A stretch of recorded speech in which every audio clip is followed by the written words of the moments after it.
दीपावली से पहले हर साल एक नई बहस छिड़ जाती है और कहा जाता है कि पटाखों को बैन किया जाए। से नो टू क्रैकर्स के स्लोगन की लगातार ये ध्वनि सुनाई देती है और लगातार इस पर बहस होने लगती है, कतार लग जाती है। जो लोग ज्ञान बांटने लगते हैं कि दीपावली पर अगर पटाखों का इस्तेमाल करेंगे तो प्रदूषण होगा, कितना ज्यादा नुकसान होगा बच्चों को, बुजुर्गों को, और इसी को लेकर साधु संतों में भी जबरदस्त नाराजगी देखने को मिल रही है और वहीं सियासतदानों में भी दो धड़े बढ़ गए हैं। पूरी खबर इस रिपोर्ट में देखिए।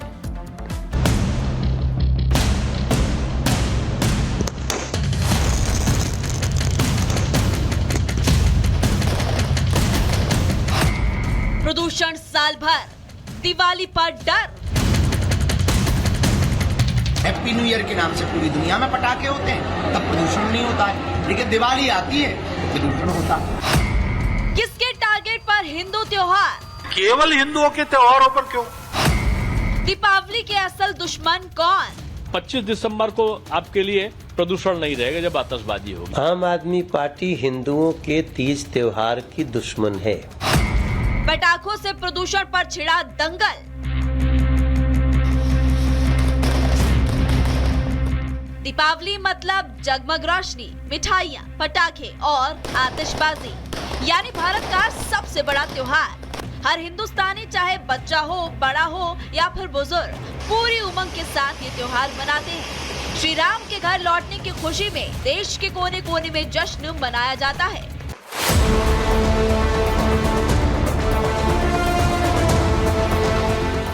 लेकिन बीते कुछ सालों से दीपावली आते ही पटाखों से प्रदूषण पर रण छिड़ जाता है। कुछ खास तबके जिन्हें सुर्खियों में रहने का शौक भी है, नो पटाखे की अपील करने लगते हैं और कई जगहों पर पटाखों पर प्रतिबंध तक लगा दिए जाते हैं। लेकिन सवाल ये है कि टारगेट पर सिर्फ हिंदू त्योहार ही क्यों? कुछ यही पूछ रहे हैं बागेश्वर धाम के पीठाधीश्वर धीरेन्द्र कृष्ण शास्त्री। ये देश का दुर्भाग्य है, जब भी सनातन हिंदू धर्म के त्योहार आते हैं तो कोई ना कोई कानून की डंगा की बात करता है, रोक लगाता है, रोक लगाने की मांग करता है। अब किसी ने हमको, अब कल ही हमने एक न्यूज देखी थी, उसमें कहा है कि जितने दियों में तेल जलाया जाता है, घी जलाया जाता है, इतना अगर गरीबों में बांटते हैं तो भला हो जाएगा। धीरेन्द्र शास्त्री से षड्यंत्र बता रहे हैं। उन्होंने पटाखे पर बैन की पैरवी करने वालों पर हमला किया और पूछा, ऐसे लोग बकरीद पर प्रतिबंध क्यों नहीं लगाते? इस देश में बकरीद भी तो होती है, बकरीद बंद करवा दो, उतने रुपया जो लाखों के बकरे काटे जाते हैं, जीव हिंसा भी बचेगी, उन रुपयों को गरीबों में बांट दो। लेकिन दिवाली आती है तो प्रदूषण होता है, होली आती है तो पानी खराब होता है और खून खराबा होता है, तब नहीं मानते। ये दो पक्षीय नियम लगाने की जो बातें करते हैं, ऐसे लोगों के ऊपर ही हमें सुतली बम रखवाना है। भैया हम तो दिवाली अच्छे से मनाएंगे, सुतली बम खरीद लिया। दीपावली आते ही पर्यावरण की चिंता सताने लगती है। वातावरण के बारे में पता हो या नहीं, लेकिन ज्ञान देना शुरू कर देते हैं और पटाखों के साथ प्रदूषण के नाम पर बहस छिड़ जाती है। सनातनी त्योहारों पर दोहरे रवैये अपनाकर सियासत करने वालों को मोहन भागवत ने क्या संदेश दिया, जरा सुन लीजिए। पटाखों की बात है, पॉल्यूशन की बात आती है। आपको पता है कि पहले पटाखे बनते थे वो मिलावट के नहीं बनते थे, वो शुद्ध बारूद के बनते थे। और खेती का सारा काम होने के बाद, एक फसल होने के बाद, वर्षा के बाद जो कीड़े बनते थे और तकलीफ देते थे सबको, इन पटाखों के धुएं के कारण उनका कुछ नियंत्रण हो जाता था। आप ये कहो कि पर्यावरण के लिए खतरा है और हिंदुओं में सुधार की परंपरा है, तो इसका विचार करना चाहिए, तो लोग मानेंगे ना। जिस ढंग से ये किया जाता है वो ढंग मन में शंकाएं पैदा करता है और वास्तव में अगर ये उद्देश्य है तो वो नहीं करना चाहिए। दिल्ली में बढ़ते प्रदूषण के नाम पर पटाखों पर बैन लगा दिया गया है, जिसके बाद अब सवाल उठ रहे हैं कि क्या सिर्फ हिंदू त्योहारों में पटाखों पर बैन लगाकर इसे रोका जा सकता है या फिर ये साजिश के तहत किया जा रहा है? दिल्ली में जो सरकार बैठी है, हिंदुओं के अधिकारों का हनन कैसे हो, सनातनियों पर कुठाराघात कैसे हो, ये उसका प्रयास करते हैं। दिल्ली में पोल्यूशन डस्ट से है, मिट्टी से है। दिल्ली में पोल्यूशन पराली के धुएं से है।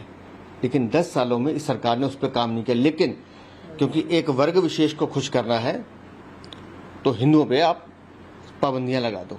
लेकिन जब ये खुद जमानती त्योहार से छूट के आते हैं तो वो सारी पाबंदियां खत्म हो जाती हैं। आम आदमी पार्टी हिंदुओं के तीज त्योहार की दुश्मन है। ये जितना चाहे 3 महीना और बचे हैं, प्रतिबंध लगाना हो लगा लो। जैसी भारतीय जनता पार्टी आएगी, जैसे उत्तर प्रदेश में दिवाली होती है, जैसे मध्य प्रदेश में दिवाली होती है, जैसे हरियाणा में दिवाली होती है, वैसे ही दिल्ली में दिवाली होगी। अब जरा इन तस्वीरों को भी देख लीजिए। पिछले महीने 13 सितंबर को जब अरविंद केजरीवाल जेल से बाहर आए तो आम आदमी पार्टी के कार्यकर्ताओं ने जमकर आतिशबाजी की और जश्न मनाया। बहरहाल आतिशबाजी और प्रदूषण के जंग में अपनी सलाह लेकर फिल्म स्टार भी कूद पड़े। ज्ञान दिया जा रहा है कि दिवाली पर पटाखे फोड़ने से प्रदूषण बढ़ जाएगा। जानवर बहुत डरते हैं पटाखों से, एयर पोल्यूशन होता है, आसपास नॉइज बहुत होता है। इन सब के बगैर भी दीपावली प्यार से मना सकते हैं, इसलिए प्लीज प्लीज नो। मुझे नहीं लगता कि पटाखे फोड़ना चाहती हूँ मैं, क्योंकि it's like burning money. I always give it to an old age home और अडॉप्शन होम और अनाथ आश्रम, so I felt very good about it. लेकिन सवाल ये है कि ज्ञान सिर्फ हिंदू त्योहारों पर ही क्यों निकलता है, बाकी धर्मों के त्योहारों पर जुबान क्यों सिल जाती है? और उससे भी बड़ा सवाल ये कि क्या सिर्फ एक ही दिन के लिए पटाखों पर बैन लगाना प्रदूषण पर काबू पाया जा सकता है? तो क्यों ना इसे डबल स्टैंडर्ड माना जाए? Bureau report, Republic Bharat. और जिस तरीके से अब पटाखों को लेकर के तरह तरीके के बयान निकलकर सामने आ रहे हैं, इस पे बीजेपी नेता मुख्तार अब्बास नकवी से बातचीत की गणेश ने। क्या कुछ उनका कहना है, सुनवाते हैं। जिस तरीके से हिंदुओं का सबसे बड़ा त्योहार में से एक दिवाली है और इस दौरान जिस तरीके से अलग अलग लोग टिप्पणियां दे रहे हैं, बैन की बातें कही जा रही हैं, किस तरीके से देखते हैं? देखिए, पटाखे के प्रदूषण से ज्यादा पॉलिटिकल खरदूषणों से समस्या है समाज को। जो पटाखे के प्रदूषण के नाम पर जो पॉलिटिकल खरदूषण है, वो जिस तरह से इसको लेकर के बात का बतंगड़ बनाने की कोशिश कर रहे हैं। समाज बहुत ही संवेदनशील है, समझदार है, उसे मालूम है कि किसी भी तरह के पर्यावरण को नुकसान ना पहुंचे, इसके लिए वो पूरी तरह प्रतिबद्ध है। लेकिन पटाखे के प्रदूषण के नाम पर जो पॉलिटिकल खरदूषण है, वो जिस तरह का उस पर राजनीति करने की कोशिश करते हैं, जिस तरह से उसको नुकसान पहुंचाने की कोशिश करते हैं। और मुझे लगता है कि आप कभी कहेंगे कि साहब होली में रंग मत खेलो, फिर कभी कहेंगे जी आप जो है वो दिवाली में पटाखे मत बजाओ, फिर कभी कहेंगे गंगा स्नान मत करो, गंगा जो है वो गंदी हो जाएगी। पता इस तरह की जब बातें होती तो लोगों की भावनाओं को ठेस पहुंचती है। अलग अलग जो धर्म गुरु, उन्होंने भी कहा कि इस तरीके से बैन केवल इस समय ही क्यों? अब देखिए, हमने कहा ना, भावनाएं आहत होती हैं कि अगर आप एक टारगेटेड अटैक करेंगे और किसी की आस्था को जो है वो नुकसान पहुंचाने के लिए, आस्था को जो है वो हमला करने की सोच से करेंगे, तो समाज के सभी वर्ग और जो समाज ये है वो पूरी तरह संवेदनशील है, समझदार है, उसे मालूम है कि हम प्रदूषण नहीं होना चाहिए। लेकिन उसके ऊपर आप जो है वो थोपेंगे अगर, तो इसीलिए कहा कि पटाखे के प्रदूषण से ज्यादा जो है ये पॉलिटिकल खरदूषण जो है वो समाज के लिए समस्या है।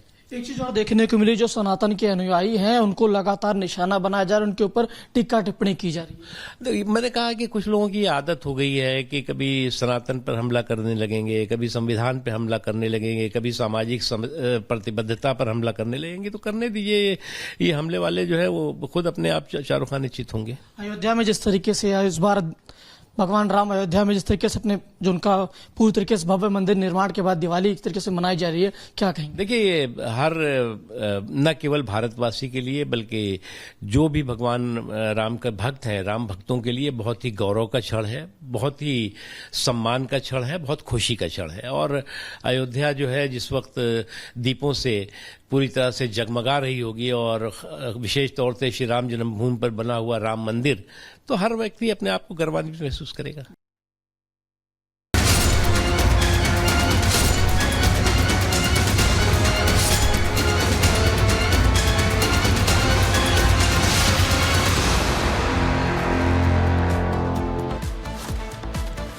दिवाली आई, प्रदूषण हाई। दरअसल देखिए, राजधानी दिल्ली में ठंड से पहले ही प्रदूषण अपने पांव पसार चुका है। आप देखेंगे आसमान में तो एक मोटी चादर आपको प्रदूषण की देखने को मिलेगी और वही हवा लोगों को परेशान कर रही है। दम घोटू हवा के चलते स्वस्थ लोगों को भी लगातार खांसी हो रही है, आंखों में जलन हो रही है, लगातार परेशान भी हो रहे हैं। और ऐसे में ये कहा जा रहा है कि एहतियात बरतना जरूरी है। आप घरों से बाहर निकले तो प्रिकॉशन के साथ निकले, लेकिन अभी तो ठंड भी नहीं आई है, उससे पहले हवा इतना परेशान कर रही है तो अंदाजा लगाना मुश्किल नहीं है कि दीपावली के बाद क्या कुछ हाल राजधानी दिल्ली एनसीआर की हवा का होने जा रहा है। इस रिपोर्ट में देखिए।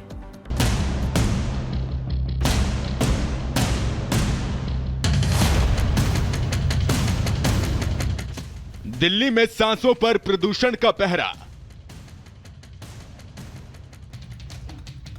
300 पार पहुंचा AQI,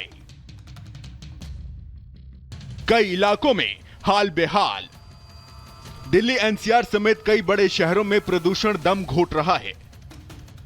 अभी तो सिर्फ सर्दियों की आहट ही हुई है कि प्रदूषण ने अपने ग्राफ में बढ़ोतरी कर ली है। दिवाली से पहले ही राजधानी की आबोहवा खराब श्रेणी में दर्ज की जा रही है। हालांकि grab 2, red line on engine of अभियान आदि लॉन्च करने से मंगलवार को AQI में कमी देखी गई, लेकिन सोमवार को AQI बढ़कर 400 तक जा पहुंचा था। आने वाले दिनों में वायु प्रदूषण के और बढ़ने के पूरे आसार नजर आ रहे हैं। केंद्रीय पृथ्वी विज्ञान मंत्रालय के अर्ली वार्निंग सिस्टम का पूर्वानुमान है कि बुधवार से शुक्रवार को भी वायु गुणवत्ता बहुत खराब श्रेणी में ही रहेगी।